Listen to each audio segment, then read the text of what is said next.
Welcome to Talmudic Treasures. Today we're learning Ketubot page 104, which continues to discuss the passing of the great Jewish leader, Rabbi Yehudah HaNasi, also more commonly known simply as Rabbi.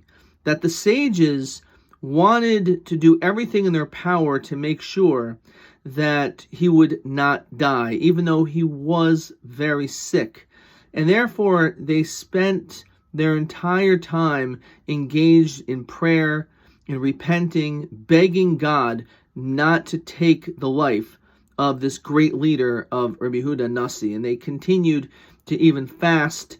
And because of that, the maidservant, or the person who took great care, who lived and spent many, many years by Rabbi Yehudah HaNasi, who, as the Talmud elsewhere discusses her tremendous wisdom on her own right, she saw this suffering.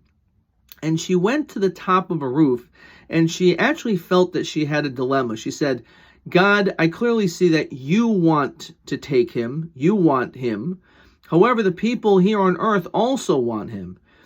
May it be the will of you, God, that we should be able to overpower your will, so that he'll be able to continue to live by us. And then she noticed that because he was so sick, and he had to continuously have to relieve himself and go to the bathroom, and he would have to put on his tefillin and take off his tefillin, and he would have to go back and forth continuously, and he was in just tremendous, tremendous anguish and physical pain. She changed to the opposite. She said, may it be the will that at this time, God, I now understand you wish to take him. May your will overpower the prayers of the great sages. And the reality is that in itself was not enough. Now, the first thing that we can see from this part of the story is that the sages viewed Rebbe in a very different way than this woman did. Because all of the great sages, they understood his brilliance and how involved he was in the community. And that's how they viewed him.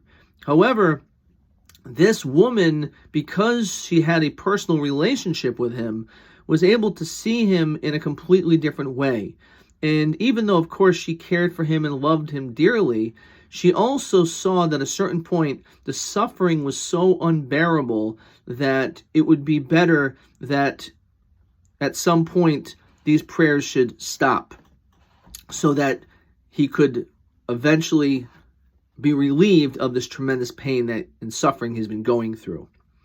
So she decided, because they continued to pray, she went to this top of the roof where she was with a vessel, and she threw it as hard as she could from the roof onto the ground, and it smashed and crashed into many little pieces. And when that happened, it made such a loud noise that all the sages that were in the vicinity stopped their prayers for a second to see what happened. And the moment that they stopped praying was the moment that Rabbi Yehudah HaNasi died. It was at that time that God was able to take him from this earth, which this teaches us the tremendous power of prayer, that God has, of course, the ability to take a person's life, but the sages' prayers are so powerful that even so, while they're engaged in prayer, God doesn't take Rabbi Yehudah HaNasi's life. Only afterwards. Again, it just shows the power that a person's prayers can have. We may not even see it. We may not understand it. We may not realize it. But there is a tremendous, tremendous power in the prayers that we say.